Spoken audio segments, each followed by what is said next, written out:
করবে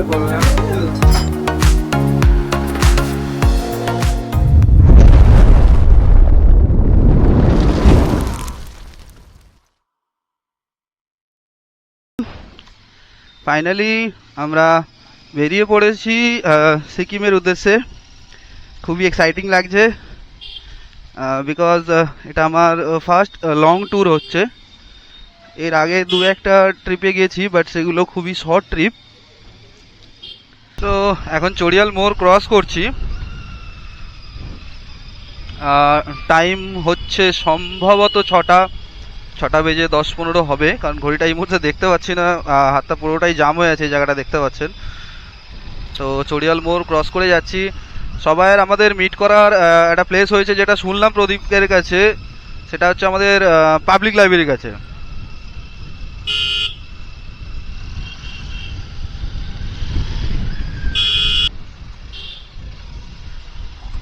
public library বলে কোথায় যাচ্ছে রে বাবা?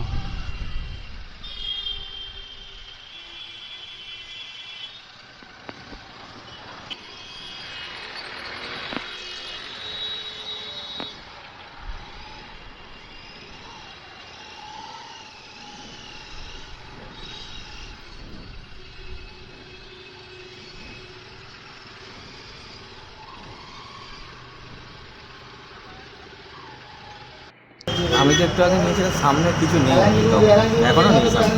এই সামনে পুরো ফাঁকা, ওটা ভিডিওটা দিতে হবে। 2000 years later. সর্বশেষ গাড়ির কাজ কমপ্লিট হলো ওর। এবার সবাই বেরিয়ে পড়বো, কারণ অনেকটা দেরি হয়ে গেল। এর কারণ ওই গাড়ির অ্যাকচুয়ালি গলাটার কাছে একটু প্রবলেম হয়েছিল, যার জন্য পুরো চাকাটা ডিসমেন্টাল করে কাজ করতে হয়েছে।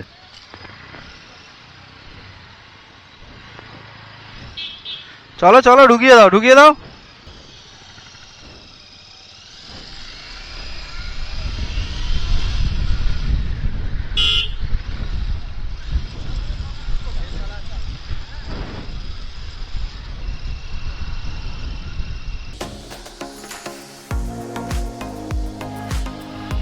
ডাকঘর মোল্লার গেট ক্রস করে চলে এলাম ব্রিজ জিঞ্জিরা বাজার। রাস্তার পাশেই বাজার হওয়ার জন্য জায়গাটা অত্যন্ত জনবহুল।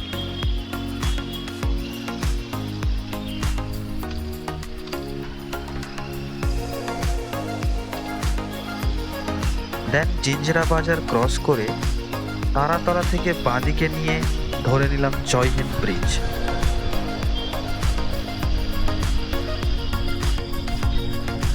ব্রিজের বাঁ হাতেই রয়েছে মাঝেরহাট মেট্রো।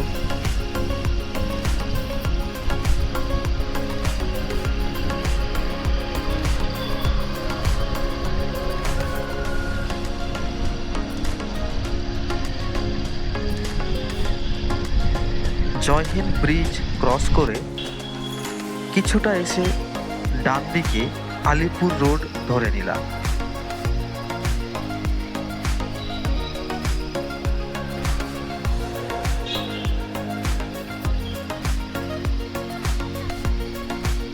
দেন আলিপুর রোডের যানজট পেরিয়ে চলে এলাম আলিপুর জু।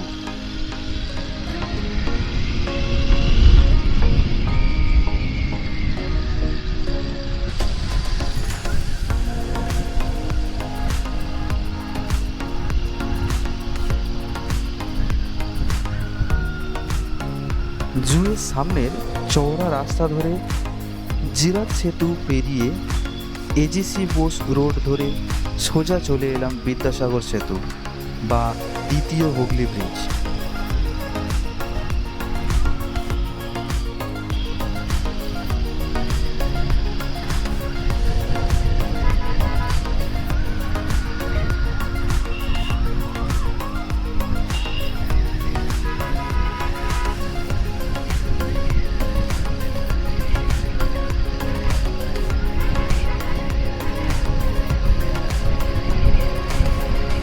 বিদ্যাসাগর সেতুর নাইট ভিউটা উপভোগ করতে করতে পেয়ে গেলাম আজকের জার্নির ফার্স্ট টোল প্লাজা, বিদ্যাসাগর সেতু টোল প্লাজা।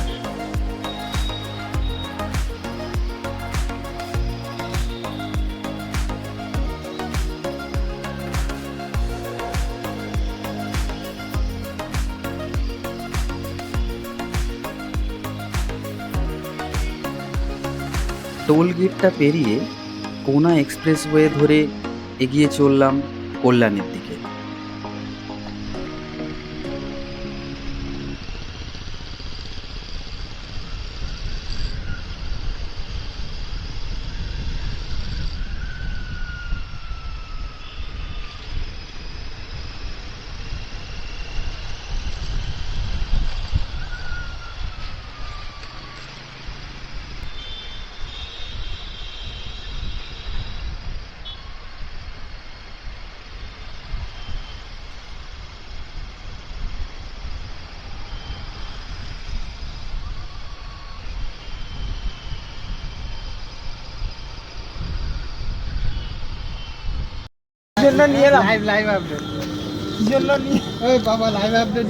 আজকে এবারে ও দেবে, আগে আমি দিতাম।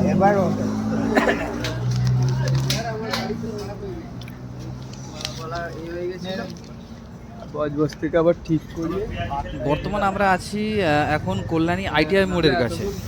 এখানে আজকে রাতে ডিনারটা কমপ্লিট করা হবে, তারপর ডিনার কমপ্লিট করে এখান থেকে আবার বেরিয়ে পড়বো। একদম এখান থেকে বহরমপুর থেকে বাঁদিকে যে রাস্তাটা গেছে এখান থেকে সোজা কৃষ্ণনগরের দিকে। প্রচুর জায়গা, আমি ওরকম জায়গায় রাখতে পারবো। প্রদীপ কি জ্বালা বসানো নাকি? হ্যাঁ, হ্যাঁ এরকম ভাবে বলছে। প্রদীপদার হাতে দিয়ে দাও, ওটা ভালো।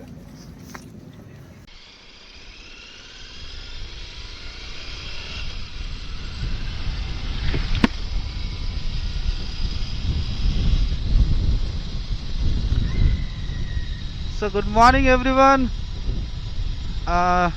কাল রাতে অ্যাকচুয়ালি ক্যামেরার ব্যাটারি একটু ডাউন ছিল, যার জন্য কোনো ফুটেজ নেওয়া হয়নি।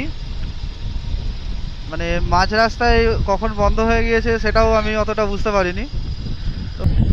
Just look at the view. মানে এখন জাস্ট ফারাক্কা ক্রস করলাম, এখন থেকে এরকম ভিউ পাওয়া যাচ্ছে। তাহলে ভাবতে থাকো আগে আগে আরো কি পাওয়া যাবে।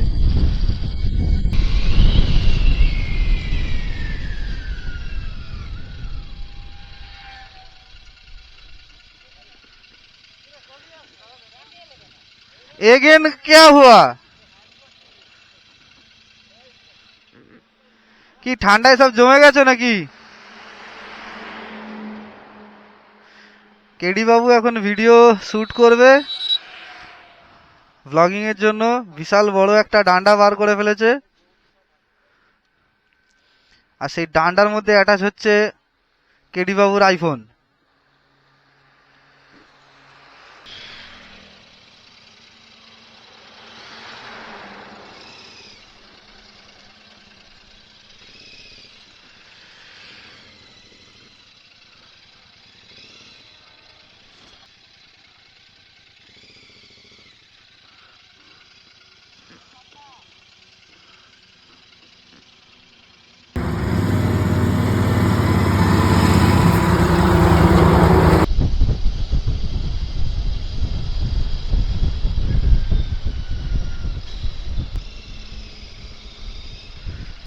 যাওয়ার পথে আমরা এখানে একটা সুন্দর জিনিস দেখতে পেলাম, যেটা হলো একটা সর্ষে ক্ষেত, মানে একটা সর্ষের বাগান যেখানে প্রচন্ড পরিমাণে সর্ষে হয়ে আছে।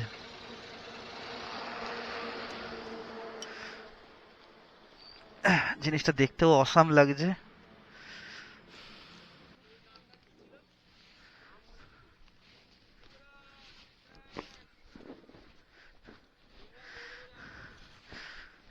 গোপাল এখন সিমরানকে খুঁজতে গেছে সর্ষে ক্ষেতের মধ্যে।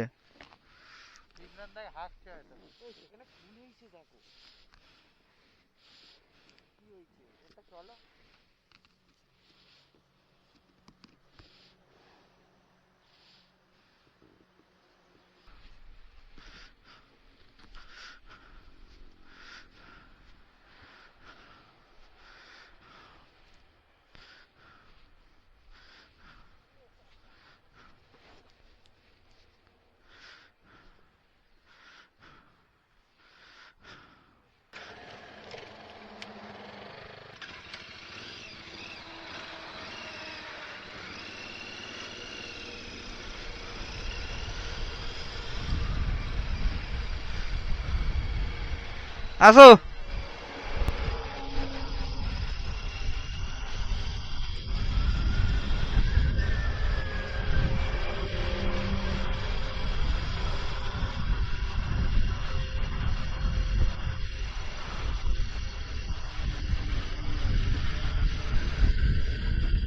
যেটা আপাতত দাঁড়িয়ে প্ল্যান হলো যে আমরা ওই রায়গঞ্জের কাছে একটা জায়গা আছে, বোতলবাড়ি না কি নাম বললো, ওখানে দাঁড়িয়ে টিফিনের ব্রেকফাস্টের কিছু ব্যবস্থা হবে। তারপরে ওখানে যে যার সকালের প্রাতঃকার্য সেরে দেন আবার বেরোনো হবে, ওখানে একটু রেস্ট হবে।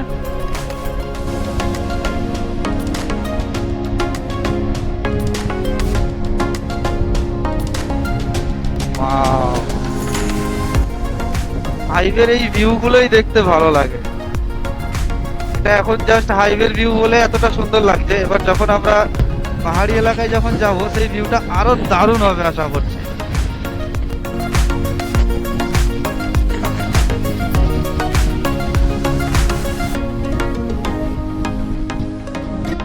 ওয়াও,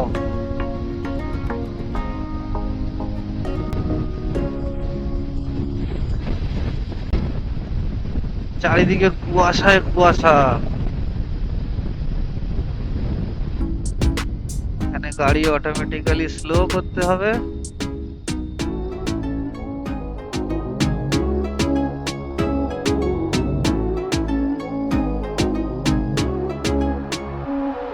আর ঠিক এই জায়গাটাতেই এদের চেকপোস্ট বসিয়ে রেখেছে, যেখানে এত ঘন কুয়াশা যে কিছু ঠিকঠাক দেখা যাচ্ছে না, সেখানেই এদের চেকপোস্ট।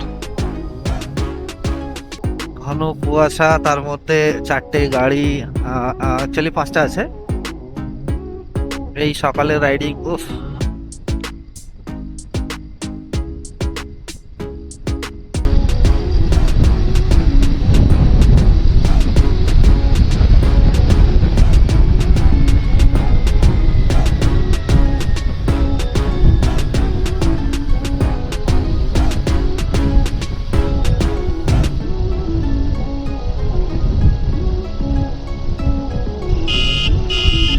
রায়গঞ্জ থেকে টিফিন সেরে আমরা NH-12 ছেড়ে দিয়ে ডান দিকের রাস্তায় ঢুকেছি, যেটা বোতলবাড়ি থেকে যায়।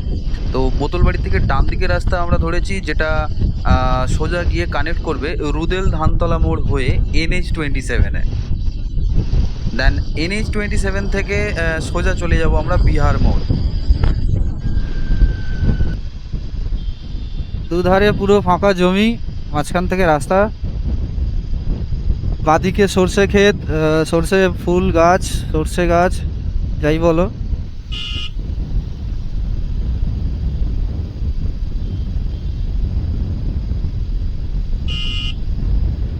বর্তমান আমরা যেখানে আছি এখান থেকে শিলিগুড়ি দেখাচ্ছে 124 কিলোমিটার।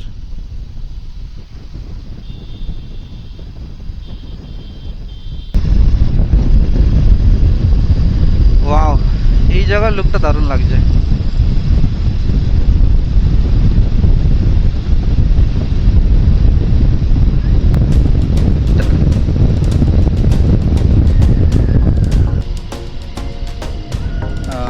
বর্তমান আমরা আছি ইসলামপুর এরিয়ায়। ধানতলা মোড় থেকে NH-27 কানেক্ট করে এগিয়ে চলেছি টুয়ার্ডস বিহার মোড়। বিহার মোড় থেকে NH-27 ছেড়ে দিয়ে ফ্লাইওভারের নিচে থেকে আমাদের রাইট সাইড নিতে হবে, যেটা কিনা মাটিগড়া মেন রোড বা সিটি সেন্টার রোড নামে জানা যায়।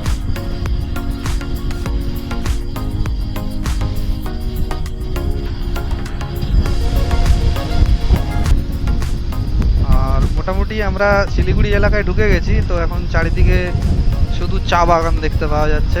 এই যে আমার বাঁ সাইডে এগুলো সব চা বাগান। আমার ডান দিকে যে গাছগুলো আছে ছোট ছোট ছোট ছোট ঝাড়ি ঝাড়ি দেখা যাচ্ছে, ওগুলো সব চা বাগান।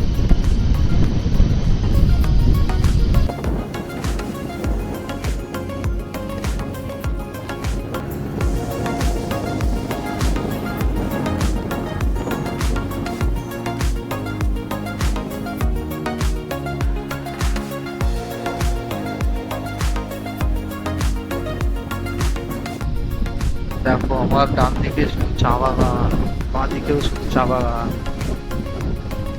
জানি না দেখতে পাচ্ছ কিনা বা ক্যামেরা চলছে কিনা, যতটা পারছি আমি দেখিয়ে দিচ্ছি।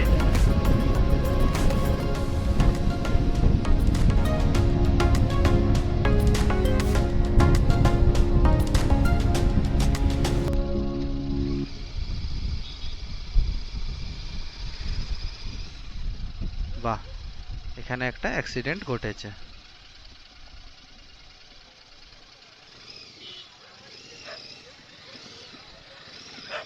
জোরে সোরে হয়েছে। চল চল চল চল চল।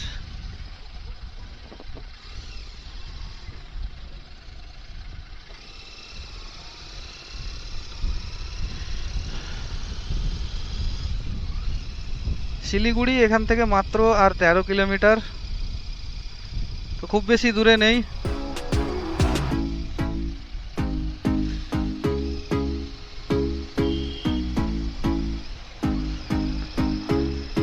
এখন আমরা এসে পৌঁছালাম বিহার মোড়। এখান থেকে আমাদের রাইট সাইড নিতে হবে ফ্লাইওভারের নিচে দিয়ে।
শিলিগুড়ি আসার জন্য এখান থেকে আরও একটা রোড হয়, যেটা আমরা এই রায়গঞ্জ থেকে বোতলবাড়ি হয়ে ডান দিকে ঢুকে এসেছি। ওটা না ঢুকে যদি সোজা আসা যায় তাহলে সোজা আমাদেরকে ওই রায়গঞ্জ থেকে ফার্স্ট সোজা এনে যেতে হবে ডালখোলা। ডালখোলা থেকে দেন কিষানগঞ্জ, কিষানগঞ্জ থেকে পূর্ণিয়া মোড় হয়ে ইসলামপুর, দেন ইসলামপুর থেকে এই বিহার মোড় পর্যন্ত আসতে পারবে। অ্যান্ড বিহার মোড় থেকে পুরো সেম।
অবশেষে চোখে ঘুম আর শরীরে ক্লান্তি নিয়ে পৌঁছে গেলাম মার্কেটের একটু ভিতর দিকের একটা হোটেল রুমে।